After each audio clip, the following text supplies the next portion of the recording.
I'm Veronica. This seems very loud to me. I'm Chief Advancement Officer, and I'm giving a shout out to my colleague Merit over there behind you. Many of you know as our membership coordinator, and we're delighted to welcome everybody here for a discussion with our special guests to open NYC by Design, which is our city's week of celebrating all things design. We were delighted to be mentioned in Fast Company's list of the 10 most essential places to be for this design week, so good company. We're grateful to everybody here for membership support, which helps make all of our projects happen.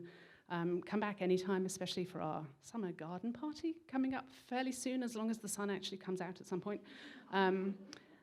Invites coming in your inbox in the next few days. I have been often inspired at Cooper Hewitt to think more about the role of textiles in our everyday life. It really is the fabric of modernity.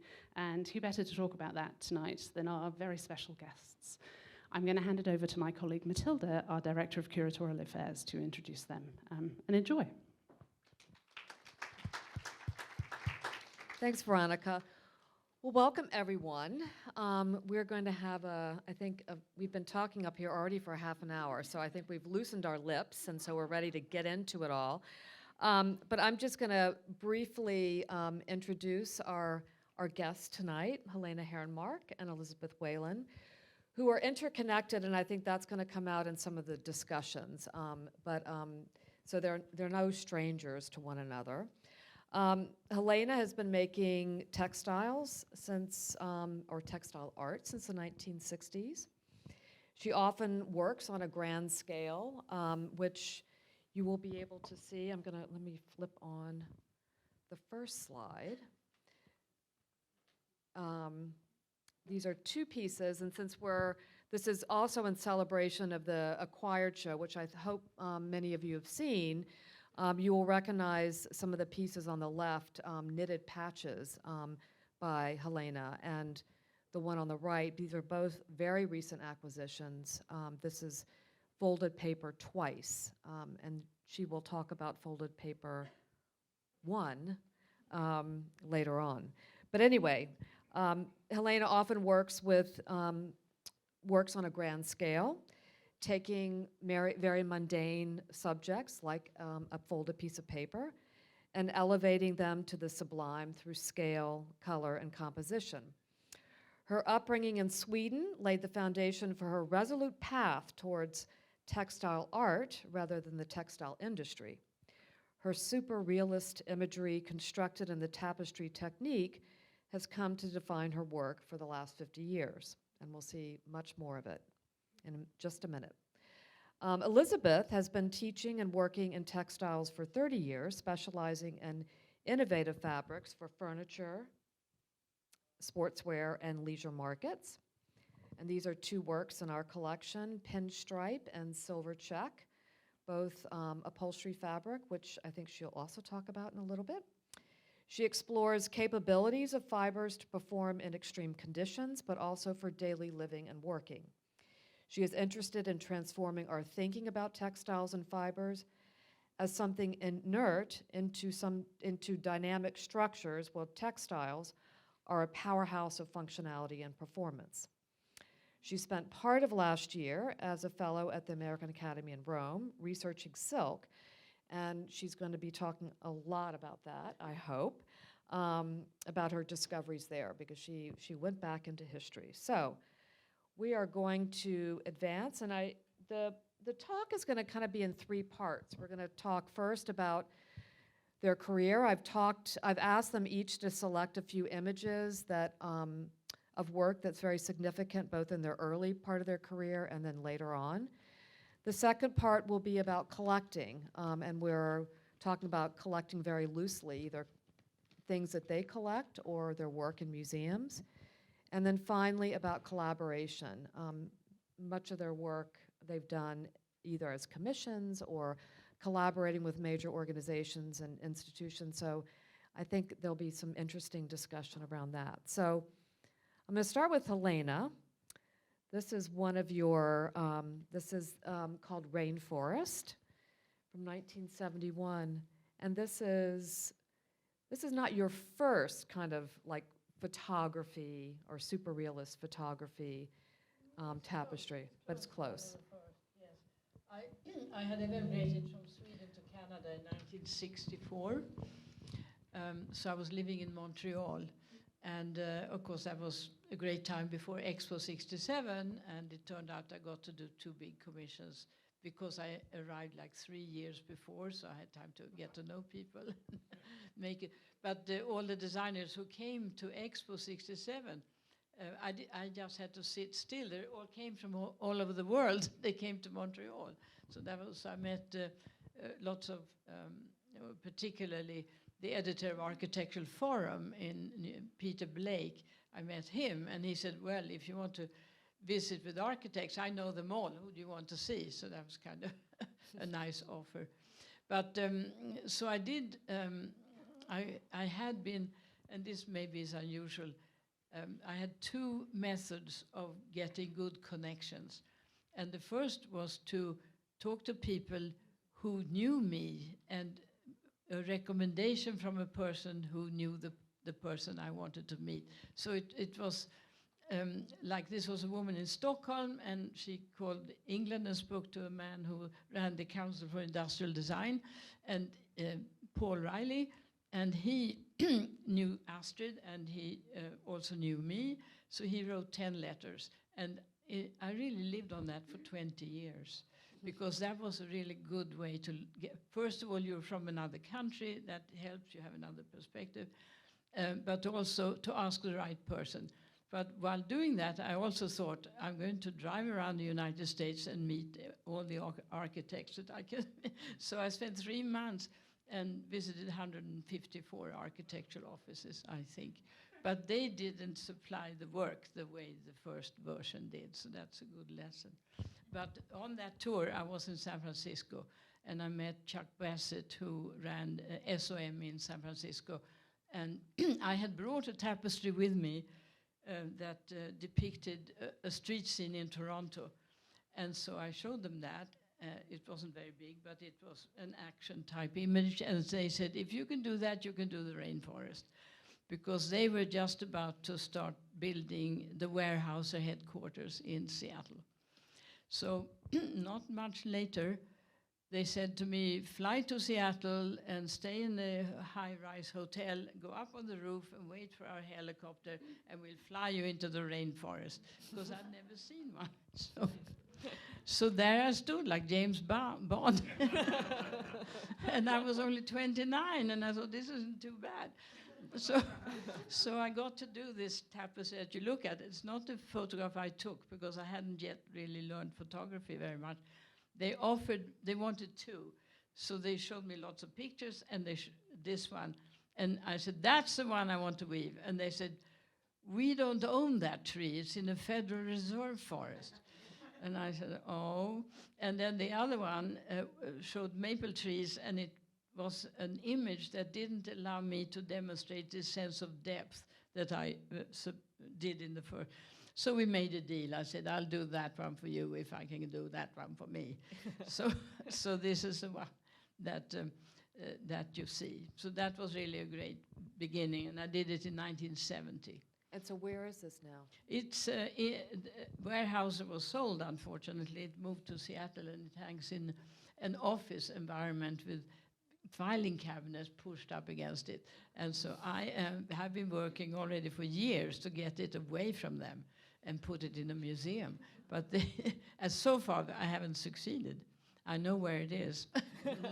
Well, that's good, because, I mean, these public commissions, or private commissions. Yeah, in well, this now case, we're hunting don't a lot of always them. know. Some of them actually are lost and forgotten in closets, and we've just been able to give a very big suite of tapestries to LACMA that had been made for Pepsi-Cola in a building they owned in Somers. Then they sold the building, they rolled up the tapestries and forgot where they put them. So the years went by, so from 2008 until 2022, they suddenly realized what those rolls were in the closet.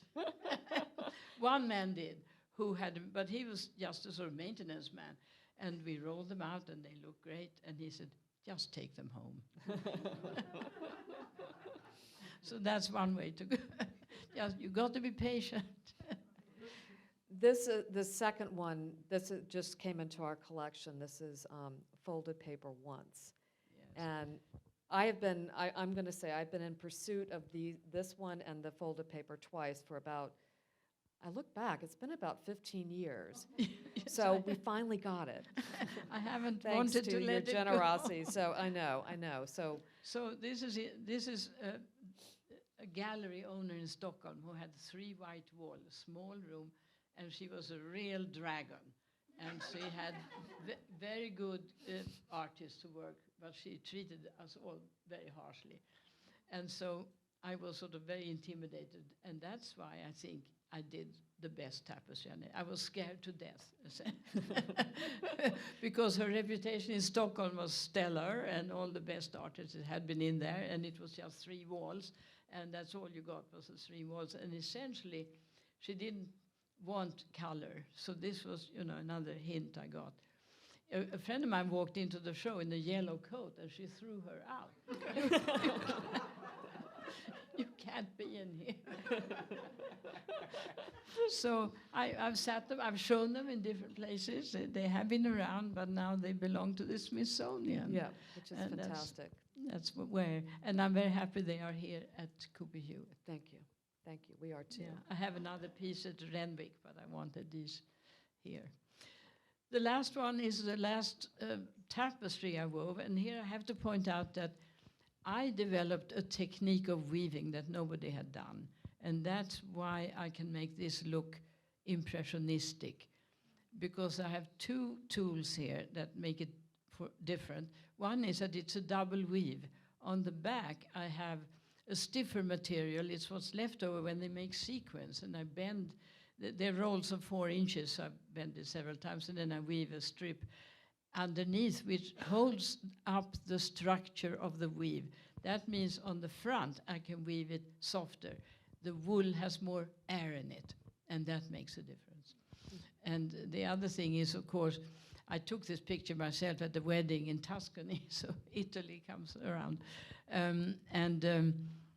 The light, it's the end of a wedding, and the waiters are just packing up to go home, and I happened to take that picture. But one of these white shirts reflects, because that was a piece of glass in front of the wall in that area, so it is reflected, and that, of course, was interesting. But mostly, those bottles are totally abstract when you look at them closely. So I use a binocular, which I turn backwards, so I look through the binoculars the wrong way, and then I can see if it works, because nearby, it's more abstract. From a distance, it's real, and that's what I've focused on all my life, really, is to make them look good from the distance. Where is that one? At home. Oh. Next to And our so dining this- room. yeah.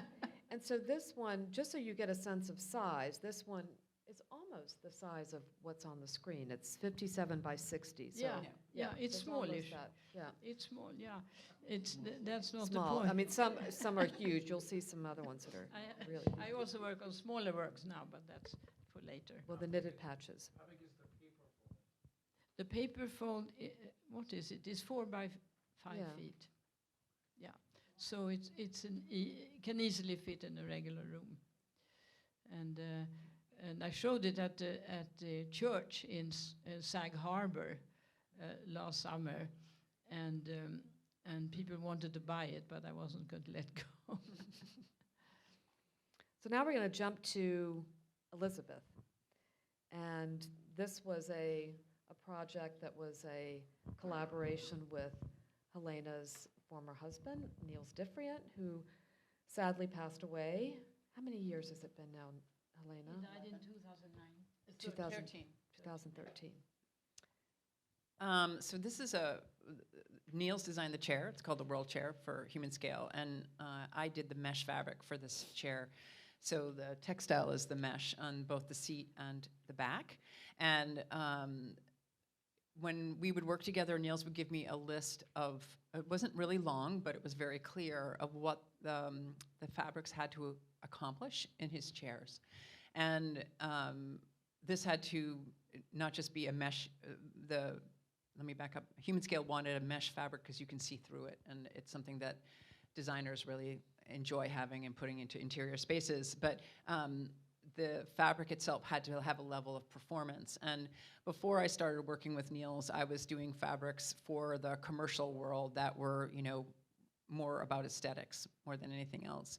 And what he taught me was that design is, it's to solve a problem, and the fabrics have to improve products that we're making. So this is we worked together for 14 years, and when I say that, we were all independent. Niels had a really great ability to bring people in, experts. He had a handful of amazing people that we all sort of were satellites, but we worked together. And so the fabric, it's both, it stretches it a little bit, and then it's very resilient, and it's inspired by the Brooklyn Bridge. It's a fabric that's applied in suspension, so that's like a product kind of term. It means it's applied over a frame. And so I was looking at great models of suspension, and I was living in Lower Manhattan at the time, and so I just went to the Brooklyn Bridge and I did a lot of drawings and took a lot of pictures, and then came back and started working on different weave structures in meshes. And then when I showed, this was the very first one I did, and I showed the client, the CEO of Human Scale, this, and he said, "That's the one." And I was like, "Wait, I have all these others," but that's what he wanted, and so that's how we started. May I add something here? Sure. It's about the seam in this mesh that is translucent. You see the two curves? Niels figured out a way to make them compound curves. So when you sit in this chair and lean back, no matter what size you are, it'll fit your back. I just want to add that. Yes. Yeah, so there's no kind of gadgets that you have to adjust Right. lumbar support or anything like that. Right, and Yeah. I think It's all built in. what's notable about the mesh fabrics I did with Niels, especially in the back, and Helena, you can chime in and agree or disagree, but was that somehow the fabrics, because of those compound seams, the seat back has got certain curves, but the fabric had to work within that construction and give support to the sitter. And so it was kind of so that's what I had to do, and it worked out. I mean, he was really happy with that. Oh, sure. Yeah, it worked out really well. So. No, it was a good run. Yeah. And Elizabeth was often in our studio. Yes, one of our favorite places. So this is Yellowfish. Is my mic on? Yeah. This is Yellowfish for Nike, which is another wonderful collaborator that I've had. And I approached Nike because I was working with a couple of mills, the same mills. In my work with Niels, even though I was doing upholstery fabrics, I sought out, or I ended up working with apparel mills because they had much more flexibility than the upholstery mills that I had sought out. And so one of the apparel mills in Europe did a lot of work with Nike, BMW, with all the top houses, fashion houses in Europe, in France and Italy especially. And so I approached Nike and I said, I think you've got very interesting product, but your fabrics they all look the same, and they also are very similar to your competitors. So I think that I could help you there. And I could also design the fabrics so that you could just hand it to a mill and they could weave it. And the reason why I approached Nike was for a couple of different reasons. One is I really like sports, so that was one thing. That I wanted to test out this new philosophy, if I'll call it a philosophy, but this new approach in design that I had learned from Niels, which was about solving problems, and that fabrics could actually be more than just a covering. And so I thought, well, I'll try with sports fabrics, because I thought there's a lot of interesting things going on in the sports fabric world. At least they can wick off, perspiration, they can breathe, they can do a lot of things. There was a lot of innovative material development in sports fabrics. So I approached Nike and I said, let's try this. And so, after several years, I will say, they gave me a master design contract. And I started working with their advanced materials department. And the first, I did a number of different collections for different areas or different departments of Nike. It's been they've been a great client. And so the first one was this running collection. And so they said, look, we need a series of fabrics that can be made into running jackets because the most dangerous time for athletes is dawn or dusk. So this was one of the fabrics that I did. The one that you see on the left is how you would see it during the day. And then at night, as the lights go down, you can see it's the same fabric that we photographed in the dark, and it glows. It looks very brown there. It doesn't look that, I don't know what happened that's the way the camera translated. So I did a whole series, this collection of these fabrics that respond to light. So this is the one that's glow in the dark. It's 100% polyester. It's a very lightweight fabric. But I was taking this idea that fabrics could do some more than just be decorative, but I think decorative and beauty is important, which we'll get into later. And we did things with reflective materials, and so and we really focused on how could we advance what a fabric can do for a product. So that's Nike. And so what happened to it after? I think it's just It's in their it's research sitting in bin. their drawer. I think. I think that what I learned is that even though I designed it all the way into they literally just had to give the plan to a mill. I think sometimes other priorities overtake. There's personnel changes, or honestly, with these types of fabrics, you have to walk them through development. And I believe, I don't know for sure, and they're really great companies that they've been very supportive of me. I don't know if they have people that know how to do that. Mm-hmm.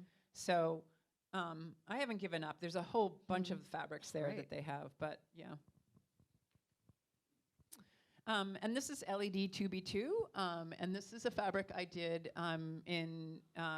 it's a fabric that's got woven LEDs in it, in which the fabric is actually a communication device.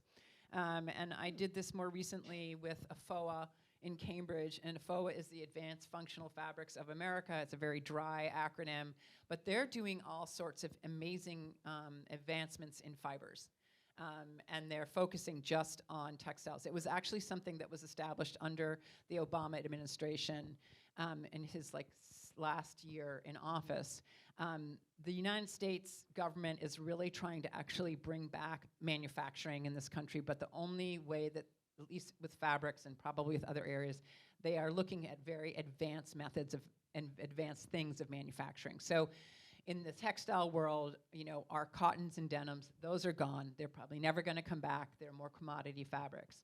This particular organization is it's an organization of mills, of universities, of people like me. I'm actually probably one of the only designers who's part of it, but it's to really what can we do to advance textiles? So I was given 2 awards by this organization to take this yarn, and you can see it, and to the little bright blue one is flecked in there, and to first they needed to even figure out if it could be woven, and every time we would put it in the loom, it would break. I mean, we're not just weaving with it, but we were connectorizing it, which means that we were hooking it up electronically to see if it worked. And then we were given another award to actually apply it onto a panel that Noel made for us. And so what would happen is that this fabric can be programmed. It can be programmed to respond to both visually or audibly. And there's a program on your iPhone, and you put your iPhone, and it reads these little lights, and either something can start talking to you, or it will send a message onto your iPhone. And we have a little thing on our website that shows how it works. But I put this in here because it was there's a lot of also support I've gotten from the folks in Cambridge that have impacted my career. But I think it's exciting. And these are all engineers. They are not textile people necessarily, but they're people that see what fabrics can do. They see fabrics as this vehicle for new invention. I mean, in terms of AFOA, what kinds of things have they been coming out with recently? I mean, I know a lot of it probably is for defense, possibly. Well, a lot of the money came from the Department of Defense, Right. But it's not all. I think I don't think it's just that at all. I mean, well, I don't know. I haven't looked at their projects recently, but there was a little bit of a change because I think the Defense Department felt that they needed more, but also the Defense Department and other aspects of the government they're great sponsors of innovation in this country. NASA is another one. Your iPhone, a lot of parts of the iPhone came from government projects that the Apple figured out how to put together. But at any rate, I have to say that I haven't looked at recently, but I know that they have three-dimensional jacquard weaving going on. I know they have a new elastic material coming out with Under Armour that's completely sustainable. They have a lot of different projects going on, and of which I'm not being very clear because I haven't read what's going on lately. But they have a lot of cool things. And stop me, Matilda, if I'm going to. But I was one of 24 fabric entrepreneurs that they brought through a program that's sponsored by the National Science Foundation. And it's called I-Core, and it's called the Innovation Core, and it was a year-long, sort of, I don't know, project, or we'll get into it because one of my fabrics is part of it, but it was how do you prove out innovation with fabrics, and it was a fantastic thing, and they gave quite a bit of support to my project. Great. All right, we're moving into collecting. So if anyone came to the Dorothy Liebes show, they would have seen this incredible, or part of this wall, but it contained all of Helena Hernmarck's yarns from this wall. It was a small part of my collection. I know, very, very small. So this is, when you enter her studio, this is what you behold. It's the most amazing, So now this is material that comes from sheep. So I'm in the total opposite direction from Elizabeth. Yes.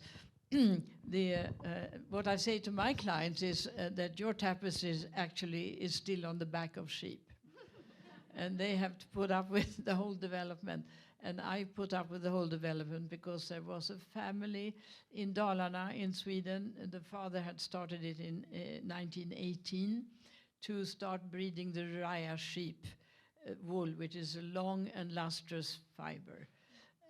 And everybody in Sweden weaving carpets and hangings and so on and so forth wanted this kind of wool. So the farmers who had the sheep were happy to have the extra effort work to breed and make sure that they were exactly what the spinners wanted to use.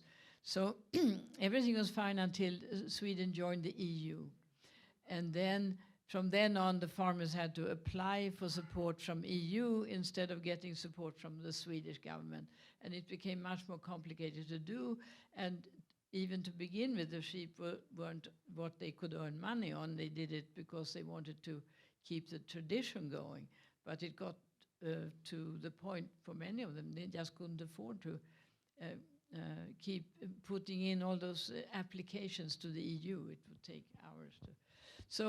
So I decided, I started going there regularly in 1975 when I wove the sailing boat that your dad had seen. So that was the first time I went to dye the yarn for the tapestry I was going to weave. And then from then on, I did it with every big job. I spent a week or two getting the yarn spun and dyed, and I could decide the quality of the thread, and I could decide exactly what colors I was looking for. So the family lived, it was several generations that I worked with, and sadly, they went broke 100 years later.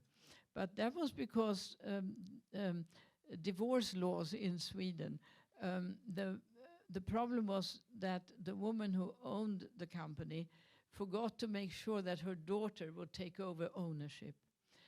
She had been divorced, so at the minute she died, half the money went to the other family. And so they had to sell off what they had. It was very sad.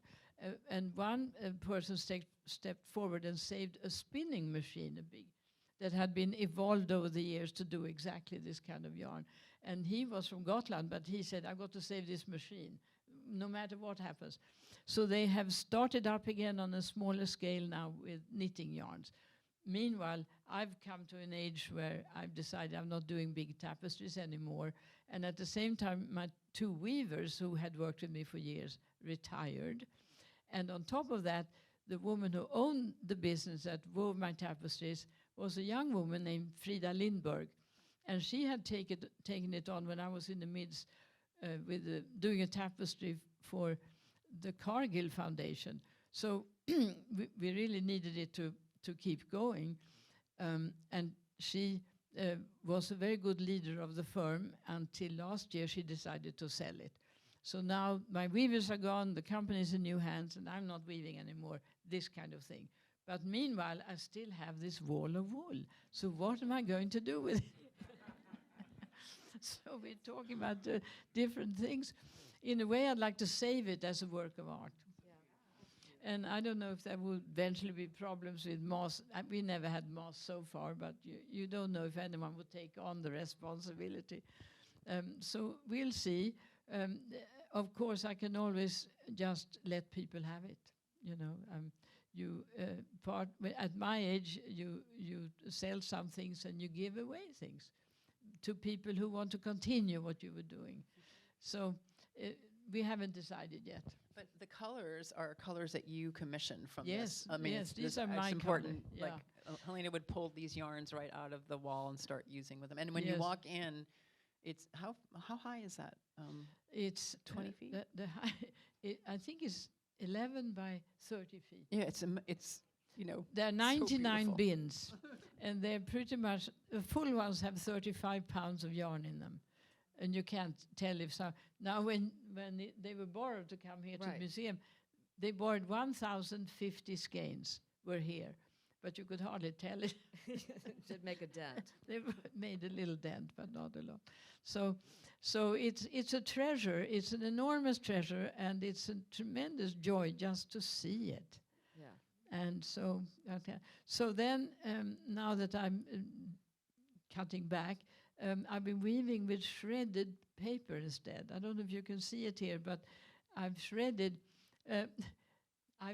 In terms of collecting, I've saved all the letters that I ever received, and copies of what I wrote. And so my mother would type me letters with carbon paper and have 4 copies. And I was looking at that one day, and I said, I don't need 4 copies. Why don't I shred it? So I started shredding in a shredder that goes only in one direction. And then I looked in the bin, and oh my God, I can weave with this. So that's what you're looking at there. It's some of my mother's letters having been shredded. But now I'm working on the Myrix loom, which is only 11 by 13 inches when you weave. So, because I have this small apartment in New York with Bill, who's here, and my big studio is still in Ridgefield. So I'm sort of commuting back and forth. Now, this is a series that Pepsi-Cola forgot in the closet for, what was it, 24 years? I mean, from 8 to 22. And suddenly there's an email, oh, I found your tapestry, because they were rolled, so nobody could see what it was lying in the closet at Purchase Performing Arts Center. So then they rolled them out on the stage, and they were all in great condition. And that's when they said, you take them home. So now they've just been received by LACMA, and they are going to hang them up. Fantastic. So that is Los Angeles County Museum of Art, for those of you who don't know. So here That's I a am. big I'm deal. giving it away because I want it to have a good home where it can be of interest to others. Fantastic. Okay, Elizabeth. My sea urchins.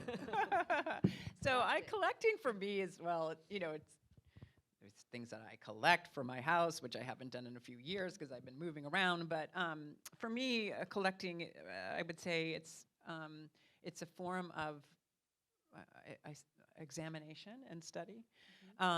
So I was looking at sea urchins because one of my projects with Nike was to create a series of fabrics for action sports and to use biomimicry as the inspiration. And so I was reading Janine Baez's book about biomimicry, which is really wonderful, and her chapter on design, and she talks a lot about mollusks. And So she talks about mussels and other things, but a sea urchin is a type of mollusk. And so I live in Maine, and I started collecting sea urchins, and the more I looked at them, I could see what she was describing.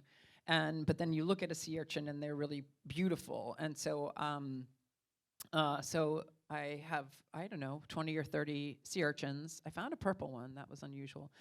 And then I've just started to examine, how do I bring that into a woven?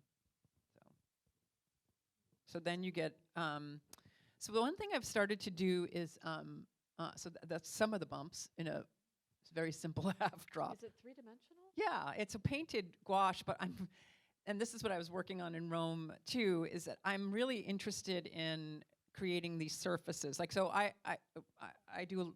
weave, and so it's a three-dimensional activity, or it's three-dimensional work. And I thought, I'm concerned about that we're losing our sense of tactileness and how things, and so haptic, yeah, because we're also used to like touching screens, and I won't get into it. I get concerned, and I'm studying. So I thought, what would happen if I just start, in addition to doing, I draw out patterns, and you'll see I do the weave drafts, but what if I started to paint the idea of a fabric, but do it with painting? I wasn't trying to paint a fabric. I was trying to create this three-dimensional surface, because that's what I do on the loom. And so I just started layering gouache, and I've done a whole series of them, and I'm still working now on larger pieces, and then so that's just one abstracted interpretation of this sea urchin. And then these are some weave drafts of taking that little bump and making a woven out of it, which, so in addition to the two-dimensional work that I do in painting or drawing, I have to then put it into a woven. And so I do all my own drafts by hand. Eventually they go into a computer. And the little sea urchin is a little bit of an oval, because when you weave, it's going to compact in to make a better circle.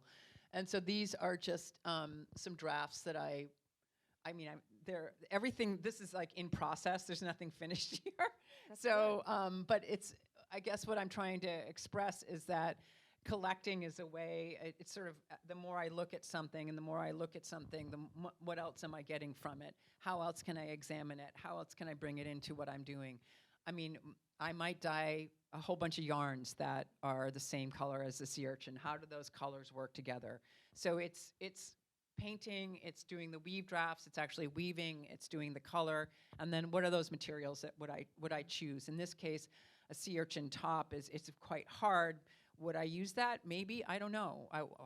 Maybe I would contrast something harder against something softer.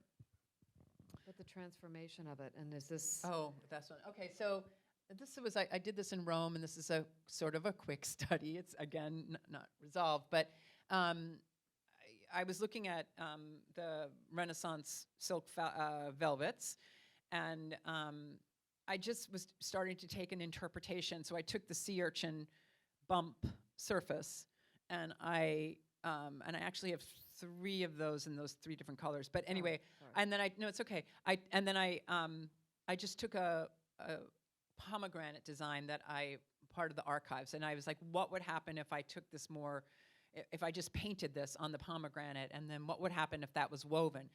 I'm not looking to weave the pomegranate. I just wanted to start to then blend this idea of bio-inspired materials with some of these more historic things, kind of what would happen. So that's what that is. And then we have some. Oh, there's the weave. Weave sketch. Oh, a weave sketch. I'm sort of bouncing around. So in addition to, I get on the loom, and again, started as far as collecting, I call them weave sketches. Somebody could call them samples, but this is a stretch fabric. And a lot of times I do my weave sketches in black and white, just because it's like drawing, and I just start to see what's going on. And I mean, I think that's an okay design, but it's also, if you actually pull this, it's hard to do stretch fabrics. It demands a certain mastery. So that's a weave sketch, and that's just showing like, okay, how can I move that bump into a fabric? It's not final. There's a lot more that has to be done, but. We're running out of time. Okay, Oh my gosh. So we're just into the collaboration field. So Okay. maybe just like a couple of quick comments about some of these collaborations that you've done. Yes, the word collaboration in my case means what sort of organization would be there to allow you to weave a tapestry. Right. So the first time was made, I got it from the Swedish State Commission for the Arts, who were very active at the time in the 60s to hand out tapestry commissions to all kinds of buildings. And this one went to a room at, it was called the Sweden House, and it was a space for visiting foreign journalists. And so the design, I used the front page of the Figaro newspaper, the French, with different typography, and then I put it all together into a composition. And because it was vertical, where newspapers are horizontal, I cut it in half and turned the bottom half upside down so that it worked better as horizontal design. So that was, and the sailing boat is, because it was the Federal Reserve Bank of Boston that very nicely took me in and said, oh, you can do a big tapestry for our office. So that was my first commission in the United States. So that was very exciting. And then, of course, my final collaboration has been with a real estate owner, Stephen Ross, for whom I have made 7 tapestries over the years. And this is the last one we did for an elevator lobby. Now, half of what you see is reflections in the glossy walls. What I actually did was weave the vertical up 14 feet and along the ceiling 15 feet. And then they have to be exchanged. There's 2 sets. So every 6 months, you take it all down, build a scaffold, and vacuum the one that's been up and take care of it. Then the next one goes up. So it's an ideal situation for a tapestry and for a client who will do that. Is it hung up on the ceiling? Yes, it's resting. The ceiling tapestry has a structure above that you don't see, which consists of carbon fiber tubes every inch to keep 8 feet completely straight. And that was a special job to put those 2 together perfectly so that it looks completely flat. And that was a big job. Okay, we're going to quickly. Yeah, so this is Flywire for Nike, was another collection I did with them, and that's actually also inspired by the Brooklyn Bridge, but they just have been a great client, so I threw them in there. And then this is more of the LED 2x2 with a FOA, just again showing, exploring colorways and showing that you could use these technically advanced fibers to hopefully make beautiful fabrics and that engage the user. And then the last one is what I've been working on recently, which is a fabric called Artemis, which is I patented it in the United States and in the European Union. And I just put it in here because it was the fabric that I showed Niels, and he told me to patent the fabric and that he'd design a chair after it. Would design a chair around it. And but he's not here any longer. But it's a really good example of what collaboration can do and how it can really help move us forward. So I did just get the patent in the EU, and it's really, I just was showing it to somebody before I came in here, came to the Cooper Hewitt and said, this is more of a product than it is a fabric, but which is great for me because it's, again, it's a major 3-dimensional fabric. I have a sample of it here, but it's how can fabrics help move our products forward? So that's what that is. It's silk and wool felt, and with the whole, yeah, connected. It's all, well. You can come up and see it Yeah. afterwards. I think we're going to, now we have a time for a few questions. If anyone would like to ask Helena or Elizabeth something, I see a hand up in the way back. Oh, sorry. I'll be coming up forward to the. I have a question for Elizabeth about your interest in sports design. Sure. I'm curious if you have an opinion or a take on the recent controversy at Nike over their Major League Baseball uniforms and the new materials. Yeah, I think it was a big boo-boo. I mean, that's a really good example of why in any type of thing that you're designing for product that you actually need to, that you need to put it on you have to, whatever the application is, you need to test it out. In this case, it was the human body. And I'm surprised that it got that far. And I'm sure Nike tested it out. I mean, I've been there. I've been into their kitchen. I've been into their test. They're very, very thorough. So I don't know what happened. I don't know if somebody just, I don't know what happened there. But I think it was, yeah, I think they overlooked some things. I just want to know if it's possible for you to share what real estate building Ross's address is, if people could see it. Oh, well, there are two places. One is the Time Warner Center, which have 4 tapestries that get rotated every 3 months. It's a seasonal Central Park scene. And one does have to talk to the doorman to get in.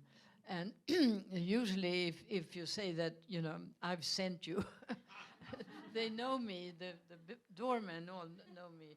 So that helps quite often. And I know if Swedish people come and say they're Swedish, they let in sometimes. So, it's on Columbus Circle. It's actually on 58th Street. Yeah, the entrance is on 58th. Time Warner Center. Time Warner.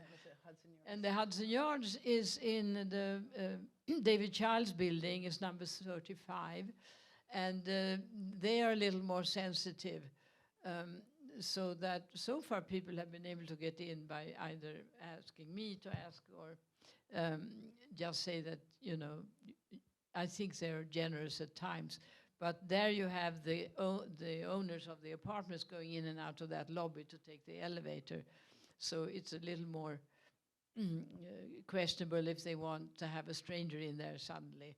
So it's a little... One time I went to the one at Time Warner, they let me in, and the second time I went, they didn't let me in. So Yeah. depends. That's how it goes. Depends on the weather. No, I'm sorry. But that's unfortunate. It wasn't what I intended. I intended my tapestries to be seen by the public. And so it's hard to find a situation where that's actually a possibility, because many buildings have, especially after COVID and after before that even, when it became people were afraid to let in strangers into buildings. And that really puts a lid on a lot of this. So that's all I can say. It's been, I've been successful in America to place a lot of tapestries in lobbies. And fortunately, there are places where you can walk in and look, but not everywhere. One more? Anybody else?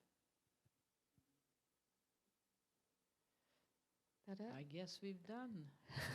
This is fantastic. Well, thank you both very, very much. This was wonderful. And thank you. And I think there's a reception upstairs, and we can continue the conversation.